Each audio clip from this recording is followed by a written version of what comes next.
हम चले थे अकेला, कारवां बनता गया और लोग देखते रह गए। हम पहुंच गए उस जगह पर जहां मुझे इंतजार था। जी हाँ, ये बातें हैं बिहार की, जहां प्रचंड जीत के साथ एनडीए ने अपना सरकार बनाने का दावा पेश कर दिया है।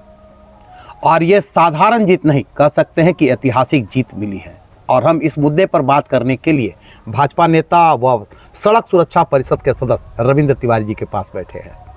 बात करेंगे। अभी हाल ही में इन्होंने एक इंटरव्यू में कहा था कि भाजपा लगभग 200 सीटों पर एनडीए आएगी, और शायद इनकी बातें भी सही निकली।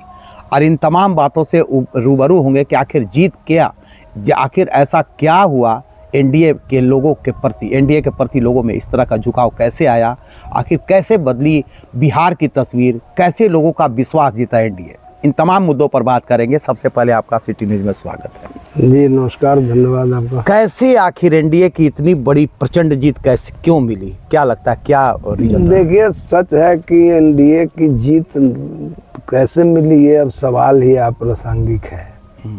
वह इसलिए अप्रासंगिक है कि आप भी चूंकि पुराने राजनीति को देख रहे हैं, तो जो ट्रेंड को समझते हैं वो इस बात को जानते हैं या स्वीकार भी करेंगे। जब लड़ाई आमने सामने की होती है और दोनों समकक्ष अगर योद्धा होते हैं तो लड़ाई होती है। लेकिन बिहार में तो मुझे लगता है लड़ाई थी नहीं। ये अब मीडिया में भी बहुत से घराने हैं जिनको चुनाव में भी भाई आमदनी का जरिया होता है, स्रोत होता है, तो उनके बेचारों की मजबूरी होती है बताना कि नहीं, कांटे की लड़ाई है, लड़ाई जारी है। वरना अगर वो नहीं बताएगा तो लड़ाई उसी दिन खत्म हो जाएगा। इसलिए लोग बता रहा था, सही माने में लड़ाई शुरू से नहीं था। अब कहिए क्यों नहीं था? ये बात तो भाई 15 साल तक लालू जी, राबड़ी जी का जो शासन रहा, और इधर 20 वर्षों तक घुमा फिरा करके, चाहे आरजेडी के साथ हो या बीजेपी के साथ हो, नीतीश जी रहे। तो एक चीज हमेशा कॉमन रहा, वह ये रहा कि कानून व्यवस्था, सुरक्षा और विकास। तो विकास तो एक सतत प्रक्रिया है, 1-2 घंटे में तो होती नहीं है। तो जब जब जरूरत पड़ा, नीतीश कुमार में यही क्वालिटी है कि भारत सरकार का या मजबूत स्थिति देख करके उसी के साथ पलटी मार देते हैं, इसीलिए पलटी चाचा कहा जाता है उनको। और इतना उनके पास है, 5-6% का कैपेसिटी है, जो गणित उतने में बनता है, इसलिए वो मुख्यमंत्री बनते रहते हैं। तो ये अंधे को भी पता था। दूसरा एक महत्वपूर्ण तथ्य था कि जब इन लोगों ने आरजेडी को नेतृत्व देना, तो इनकी बाध्यता थी भाई। आरजेडी नेतृत्व में था, लीड कर रहा था, उसको तेजस्वी जी को मुख्यमंत्री के रूप में कर दिए। उप मुख्यमंत्री थे उस समय, इससे पहले टर्म में, तो जो उन्होंने कुछ लोगों को नौकरी वोकरी देने के नाम पर, कुछ और के नाम पर जो उनको बेनिफिट लेना था, वो पूर्व चुनाव में 75 सीट लेकर के उनको मिल चुका था। उसके बाद इनके पास कुछ नहीं था, और जो बचा कुचा था वो इनके परिवार में इतना लड़ाई शुरू हुआ, जो कि कहीं भी होता है, जब संपत्ति आ जाती है बीच में ना, तो अच्छे अच्छे मठों में भी लड़ाई शुरू होता है, युद्ध शुरू हो जाता है। तो ये स्वाभाविक था कि कहीं लड़ाई में थे ही नहीं। और कांग्रेस तब राजनीतिक रूप से ही अप्रासंगिक हो गई है। वो तो आप मुस्लिम लीग उसको कह सकते हैं, अब कांग्रेस वगैरह तो रहा नहीं। वो मोदी जी भी उसको ये नाम दे चुके हैं, एमएमसी। नहीं, नाम कोई भी देगा ना, जब आप उसके अलावा कोई मुद्दा आपके पास है ही नहीं है। ऐसा नहीं है, हम कह सकते हैं एक भाजपा कार्यकर्ता होने के नाते भी, कि ऐसा नहीं है कि भाजपा या एनडीए में सारी चीज़ें एकदम अच्छी ही हो रही हैं, उसमें कहीं कमियां नहीं है, कहीं त्रुटियां नहीं है, कहीं खामियां नहीं है, ऐसा नहीं है। लेकिन अगर आप उन खामियों पर आपका नजरे नहीं जाता है, केवल इस्लाम परस्ती, मुस्लिम परस्ती, अंधभक्ति, तो आपको कोई भी दल होगा उसको यही कीमत चुकाना पड़ेगा। अब तो टोटल राजनीति में अप्रासंगिक हो गया। अब हमसे ये लोग अनेकों बार, उस दिन भी कहा था, जिस दिन हम बोल रहे थे कि भाई 200 सीट से प्लस जा सकता है, तो सब कहा कि आपको नहीं लगता है बाबा की अतिशोक्ति है, आपका भाजपा भी नहीं कर रही है। हम गया भाजपा में भी सच पूछिए तो जमीन से जुड़ा हुआ लोग है कहेगो जो कहेगा, तो वह बाजा बजाता है, जो मीडिया से सुनता है वो बजाता है गरीब। तो अब भाजपा में भी कार्यकर्ता को कोई माने मतलब है, ऐसा नहीं है। लेकिन चूंकि राजनीतिक शून्यता है, जो आपको याद आएगा 80-85 का दौर, जब राजनीतिक शून्यता था, जिसका लाभ हमेशा कांग्रेस उठाती थी, आज ठीक वही बेनिफिट बीजेपी के साथ है। अब इनके पास कोई, अब कहिएगा कोई भी पूछेगा कि तो झारखंड क्यों हार गया, तो ये बात घाटशिला भी तुरंत घाटशिला हार गया। हाँ। तो क्या हेमंत जी बहुत एकदम काबिल, बहुत योग्य नेता है, आखिरी क्यों जीत जा रहे हैं देश में, अगर हर जगह बीजेपी जीत रहा है तो यहाँ पर मैं आपको बता दूं, यह भी खेला है। खेला ये है कि ये भी नेतृत्व का ही खेला है। वो चाहता है कि कहाँ किसको जीतना है, कहाँ जीतना है, उसी को जिताता है। वो अपने अनुकूल भी खोजता है। तो आप यहाँ कह सकते हैं कि हमारे नेतृत्व के अनुकूल शायद जो भाजपा का लीडर होने वाला था उससे ज्यादा अनुकूल जो हेमंत है वही है, इसीलिए सारा बेनिफिट उसको मिल रहा है। ऐसा नहीं है कि उनके खाते में एकदम सारा कुछ जो है तो एकदम पाक साफ सारा व्यवस्था फिट है। ये सब खेला है और राजनीति ऐसे ही चलता है। एक सवाल है, क्या नरेंद्र मोदी के प्रति इतनी नफरत और इतनी गालियां जो अभी हाल में उन्होंने भी प्रधानमंत्री ने बोला कि मुझे बहुत सारी गाली, वोट चोर, तरह तरह का नैरेटिव जो है फैलाया गया, ये भी एक लोगों के दिमाग में ये बात आ गया कि ये सिर्फ कांग्रेस जो है इस तरह का, और कांग्रेस कह सकते हैं कि आरजेडी को भी अगर कम सीट मिली उसमें कांग्रेस का भी रोल, हमको लगता है कि कांग्रेस जो बातें सामने आ रही, लोगों की बातें सामने आ रही कि कांग्रेस ने ही आरजेडी को डूबो दिया है। सच्चाई कितना? नहीं, इसमें देखिए ये सब घुमा फिरा करके दोनों का वोट बैंक एक ही है। और ईमानदारी से अगर देखिए तो थ्रू आउट ऑफ 2005 से उठाइए आज तक एवरेज जो वोट ऑफ रेशियो है 22-23% आरजेडी का मिलता रहा है, आज भी मिला है उतना। अब कह सकता है कोई कि 22-20% बीजेपी को मिला, 19% इसको मिला, तो आखिर सीट क्यों बढ़ गया? इसलिए बढ़ गया कि सीट कम लड़के ज्यादा जीता। आप ज्यादा लड़के भी कम किए तो परसेंट होना अलग बात है, लेकिन ये बात सही है कि आरजेडी जहां पर था एवरेज तो वहीं पर है, कांग्रेस नहीं है। कांग्रेस जो है तो कहाँ था, 17 से 14, 14 से अभी 7 से 8 में आ गया। क्यों आ गया? अब इसके पास लड़ने लायक कोई उम्मीदवार भी नहीं बचा। जबरदस्ती लोग लड़ झगड़ के सीट तो ले लेता है, लेकिन जीतने लायक उम्मीदवार होता नहीं है।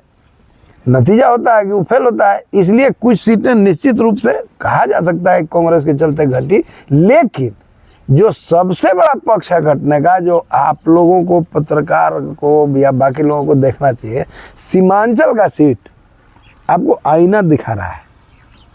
और वो केवल बिहार का आईना नहीं दिखा रहा है, पूरे देश का आईना दिखा रहा है। जहां पर मुसलमान को, मुसलमान या कट्टर मुस्लिम जमात अगर है विकल्प में, वहां पर ये लोग अप्रासंगिक है।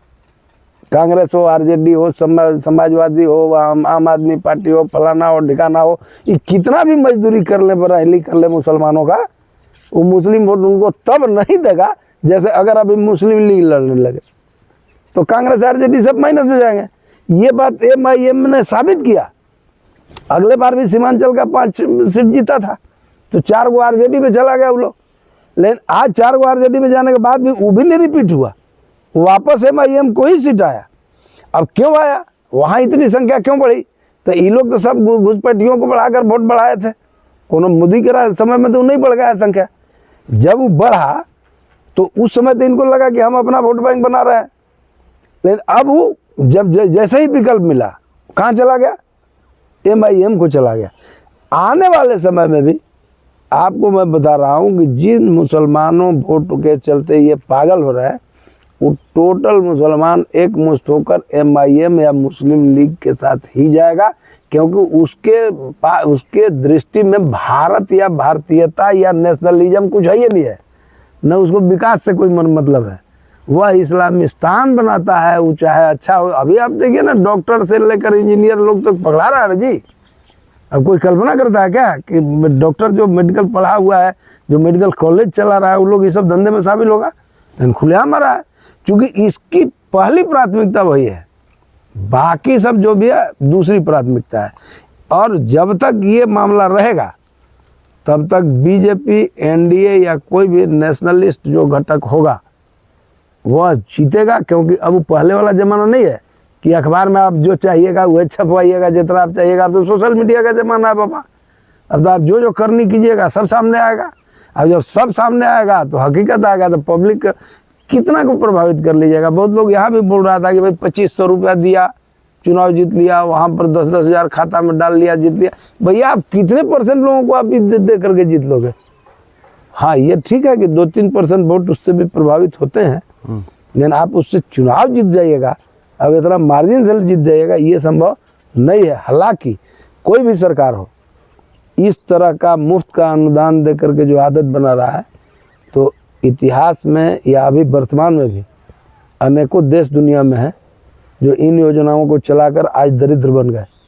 जो कल समृद्ध थे, कोलंबिया से लेकर अनेकों साउथ अफ्रीकन देशों का ये इतिहास और आज का वर्तमान ये कह रहा है कि आप ये तात्कालिक कारणों से चुनाव जीतने के लिए, चाहे वो कोई भी सरकार करे, हमारा बीजेपी का करे, जेडीयू करे या जेएमएम करे या जो करे, इसका बहुत सुंदर, बहुत अच्छा, उज्जवल भविष्य नहीं है। एक सवाल बनते ही, बिहार चुनाव का जो प्रचंड जीत के बाद प्रधानमंत्री ने साफ साफ एक तरह से ये कह दिया कि अगला जो है लक्ष्य बंगाल है, कितना प्रभाव पड़ेगा? देखिए, बंगाल है, प्रधानमंत्री होने के नाते, दल के नेता होने के नाते उनको तो ये कहना ही चाहिए और उद्देश्य रखना भी चाहिए। कोई भी अगर दल है या नेता है तो अपने को नेशन वाइड हर स्टेट में चाहेगा ही। इस दृष्टि से उनका कहना तो गलत नहीं है, लेकिन बंगाल का इतिहास भूगोल कुछ अलग है। वहाँ ये है कि ममता जी इस तरह की ग्रुप बना ली है कि वहाँ पर मोदी जी को सही माने में पहले निष्पक्ष चुनाव कराना पहले पॉसिबल हो पाएगा, तभी तो ये होगा रिजल्ट। वहाँ जो सिस्टम, अब जैसे आमतौर पर भी आप भी पूछ रहे थे या अन्य लोग पूछता है कि भाई चुनाव आयोग होता क्या है, पहले ही समझना चाहिए। वो तो दिल्ली में बैठ करके थोड़ी चुनाव कराता है। चुनाव में भूमिका तो जो लोकल टीचर होते हैं, शिक्षक होते हैं, BLW होते हैं, पंचायत सेवक होते हैं, जो 4th 3rd ग्रेड के एम्प्लॉय होते हैं, उन्हीं का होता है। आयोग कोई आसमान से आके थोड़ी वोट कराता है। तो ये चीज़ें, सिस्टम तो वही रहेगी।